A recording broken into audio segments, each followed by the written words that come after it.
Sud Radio Midi, Christine Bouillot. Voilà, ça fait 10 ans, 10 ans qu'il y a une mission d'observation, un laboratoire qui s'est installé sur la planète Mars. Et c'est cet été qu'on en parle. Et nous, on en parle sur Sud Radio aujourd'hui avec notre invité. On est ravis de l'accueillir. Valérie Mousset, bonjour. Bonjour.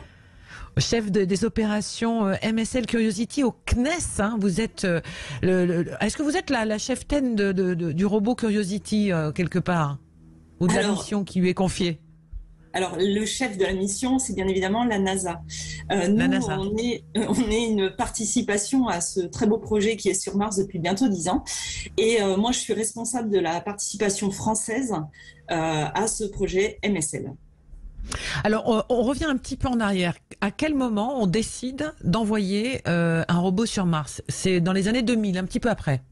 Oui, exactement. La NASA a décidé en 2003 d'envoyer un robot sur Mars pour pouvoir mieux étudier in situ la géologie martienne et mieux comprendre la planète Mars. Quel était l'intérêt au départ que l'on avait? Maintenant, on en sait un peu plus sur Mars, on va y revenir. Mais à ce moment-là, qu'est-ce qu'on savait de Mars et qu'est-ce qu'on voulait surtout comprendre? Alors, l'objectif principal de la mission, c'est l'habitabilité. C'est essayer de savoir si Mars, un jour, a été habitable. Et l'autre objectif de la mission, c'est bien évidemment de comprendre Mars pour mieux comprendre la Terre. Pourquoi? Parce que les deux planètes, elles ont été formées avec les mêmes éléments et au même moment. Et de savoir pourquoi il y a une planète qui a évolué qui est la Terre et qui a évolué avec un environnement habitable où il y a des êtres humains, une végétation, une faune, et Mars qui est la planète que l'on connaît actuellement, sèche, aride et sans atmosphère, avec très peu d'atmosphère. Voilà, donc on sait, et c'était le souhait, est-ce qu'on a eu toutes ces réponses depuis, Valérie Mousset? Oui. Alors, évidemment, le robot MSL a permis, et nos participations françaises, qui ont largement participé à ça, ont permis de démontrer que Mars a été habitable un jour. Alors, ça veut dire quoi, habitable? Parce que les gens vont croire qu'il y a de la vie. Il y avait des martiens. Habitable, c'est est-ce que l'environnement aurait pu permettre de créer une vie. Alors oui, il y a 3,7 milliards d'années, Mars a été habitable. Ça veut dire quoi? Ça veut dire qu'il y avait de l'eau avec de l'eau liquide, avec une salinité faible, avec une température moyenne qui était d'une vingtaine de degrés. Et puis on a aussi retrouvé l'ensemble des éléments qui composent notre ADN humain, qui sont les éléments chimiques qui sont présents actuellement sur Mars. Et puis, on a démontré aussi qu'il y avait un environnement sous la croûte martienne actuellement, qui est un environnement qui est pas trop oxydé, mais qui a quand même de l'oxygène. Donc, ça aurait pu, tous ces éléments-là, nous permettre de dire que Mars, à un moment donné, était habitable. Alors, elle était habitable, est-ce qu'elle est la sœur jumelle, quelque part, géologique de la Terre, cette planète? Alors, en termes de composition chimique, oui, elle est jumelle à la Terre. Par contre, maintenant, on s'aperçoit que les terres qui sont présentes sur Mars ne sont pas les mêmes que les terres qui sont sur la Terre. Puisqu'avec sur la Terre, on a la tectonique des plaques qui fait que l'ensemble des terres actuellement qui sont émergées sont plutôt des terres récentes. Et alors que sur Mars, on va pouvoir observer justement une géologie beaucoup plus ancienne qui aurait remonté à l'origine de la Terre. Donc mieux comprendre Mars, c'est aussi mieux comprendre les origines de la Terre. Est-ce que c'est aussi pour mieux comprendre ce qui peut nous arriver à nous aussi? Ah là là, dure question. Peut-être éventuellement comprendre pourquoi l'atmosphère a disparu, mais j'ose espérer qu'on ne va pas subir ce genre de choses sur Terre. Alors, vous avez pu faire toutes ces analyses, tous ces constats, toutes ces recherches aussi grâce à des outils formidables qui sont à des milliers de kilomètres de nous. Ce sont ces photos incroyables, ces films, ces vidéos que on a reçus quasiment en direct de la planète Mars, et le son aussi, le son martien.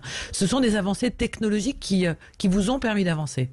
Oui, tout à fait. Alors, tout d'abord, j'aimerais remettre quand même la France au cœur et les instruments martiens au cœur. Donc, on travaille avec des laboratoires. On est sur 2 instruments franco-américains. On travaille donc en collaboration avec les Américains. On est sur 2 instruments. L'un qui s'appelle SAM, qui est développé par le laboratoire, entre autres, le Latmos à Paris, et l'autre qui s'appelle ChemCam, qui est développé par le laboratoire l'IRAP. Les 2 sont en collaboration, l'un avec le Goddard aux États-Unis et l'autre avec un laboratoire qui s'appelle le LANEL à Los Alamos au Mexique, au Nouveau-Mexique. Et donc ces 2 instruments, effectivement, sont une grosse participation au projet et nous ont permis d'avancer, de faire des analyses du sol, des analyses de l'atmosphère et d'avoir effectivement, comme vous le disiez, ces superbes images que l'on a pu avoir de la planète martienne et que l'on reçoit tous les jours avec grand plaisir pour aller travailler. Alors l'objectif maintenant, la collaboration continue avec la NASA sur cette exploration martienne pour plusieurs années. Quelles sont les échéances, quels sont les projets maintenant qui sont définis dans cette mission? Alors, on a démontré donc l'habitabilité de la zone de là où on était. Là, on est dans une zone de transition, c'est-à-dire on était dans une ère géologique qui était de 3,5 milliards d'années. Là, on est en transition, le rover a roulé et on arrive sur une zone de transition plus récente. Et là, l'objectif va être de voir si on va retrouver les mêmes marqueurs que l'on a trouvés dans la zone plus ancienne sur ces nouveaux terrains de sulfate. Et puis, de confirmer l'habitabilité, de voir ces nouveaux terrains géologiques, de vérifier les niveaux de radiation, comment est-ce que justement la radiation a influé sur ces terrains, et puis de continuer à faire des analyses de géologie pour pouvoir cartographier, extrapoler et cartographier l'ensemble de la planète Mars. Alors il y a eu ces photos, quand vous parlez de cartographie, il y a eu ces photos qui ont fait le tour du monde, qui ont suscité à la fois de la fascination et parfois même des théories. On avait l'impression qu'il y avait des murs qui avaient été construits, des portes qui étaient ouvertes sur la planète. Vous avez toutes les réponses scientifiques pour dire non, il n'y a pour l'instant pas d'être, on va dire, vivant actuellement sur Mars. Oui, je vais décevoir des gens, mais bien oui. Alors actuellement, non, on n'a pas identifié de vie sur Mars. Et là, ce serait un grand plaisir, mais non. Et la porte dont vous parliez, effectivement, c'est juste une fracture géologique qui intervient dans la roche, comme on pourrait en trouver sur Terre aussi. Et c'est vrai que ça aurait pu. Ça a donné lieu à beaucoup de fantasmes, voilà. C'est clair et net. C'est ça, exactement.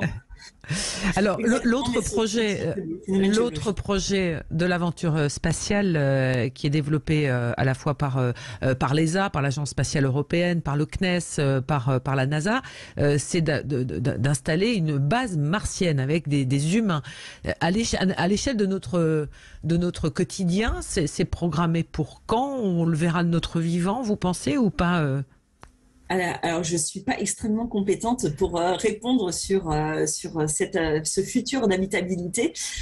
J'ose espérer, moi, que oui, qu'on sera en vie pour voir ce déploiement. Mais c'est prévu. Oui, tout à fait. D'ici une dizaine d'années, je pense que on sera en marche, au moins pour au moins mettre des modules sur la planète Mars. Et pour pouvoir lancer une exploration plus tard, parce que je pense que les premières bases, ça va être positionner une base qui permettra d'accueillir des gens. C'est la première étape, c'est mettre en place tous les moyens qui permettront aux astronautes de partir tranquillement avec des moyens de support vie et qui seront qualifiés et prouvés. Et tout un réseau d'habitats, de supports robotiques, de nouvelles technologies qui vont permettre aux astronautes d'avoir de l'eau, de la nourriture, et puis aussi un travail justement de gestion de l'eau et d'économie de l'eau et de gestion de la nourriture qui pourra être aussi réappliqué sur Terre. Peut-être pour justement permettre aux terriens d'améliorer leur système de consommation d'eau et aux pays les plus arides de faire aussi une gestion de l'eau plus adaptée peut-être, avec des retombées terrestres. Vous devancez ma dernière question, Valérie Mousset, chef des opérations MSL de Curiosity au CNES avec la mission martienne. C'est quelles sont les applications, en tous les cas les répercussions concrètes que l'on a de cette mission dans le quotidien aujourd'hui en 2022 ou même dans les prochaines années? Voilà, la transposition, parce que souvent on entend mais à quoi ça sert, à quoi ça va servir concrètement pour nous? Il y a des réalisations qui se font pour nous les pauvres terriens, je dirais. Oui, alors pas sur les rovers, parce que nous, là, les rovers, le principal objectif, c'était vraiment d'étudier l'habitabilité. Le rover Persévérance a embarqué, lui, une expérimentation orientée justement technologique qui permet de convertir le CO2 qui est contenu dans l'atmosphère martienne en dioxygène pour justement subvenir à des besoins. Donc, ils ont fait un démonstrateur qui fonctionne. Ensuite, voilà, tout ce que je vous disais auparavant, je pense que tout ce qui va être fait pour des économies d'énergie et notamment de cycles, de boucles fermées de consommation pour les astronautes et pour une vie sur Mars, vont, à mon avis, avoir des répercussions sur la Terre et il y a déjà des sociétés qui travaillent avec la NASA, avec le CNES aussi, pour justement ce genre de choses, de traitement de l'eau, traitement de l'air et pour des futurs habitats martiens ou lunaires. Ou l'avancée des technologies pour pouvoir y aller, ne serait-ce que ça fait aussi avancer parfois des technologies que nous utilisons tous les jours. Oui, tout à fait. Ouais. Combien vous êtes sur ce programme, juste à tous à y travailler au CNES? Ça fait combien de personnes? Alors, depuis le début du projet, il y a à peu près 300 personnes qui sont intervenues sur le projet en France. Et actuellement, on est une cinquantaine. On est 8 ingénieurs CNES à envoyer les commandes. Et on travaille en collaboration avec une quarantaine de scientifiques de toute la France. On a plein de laboratoires, plein de chercheurs du CNRS. Qui travaillent avec nous de main dans la main. En fait, on travaille plus pour eux parce que c'est eux qui définissent les objectifs scientifiques et nous, on leur permet d'atteindre ces objectifs. Merci beaucoup en tous les cas. Valérie Mousset. Avec plaisir. Merci à vous. Et puis certains profiteurs de crise vont peut-être s'intéresser à cette base sur Mars pour fuir le fisc français. On va vous poser cette question. Faut-il taxer davantage les super profits? Vous nous appelez au 0826 300 300. Nous serons avec le sénateur Éric Bocquet et puis l'économiste Pierre Bentata jusqu'à 13h30.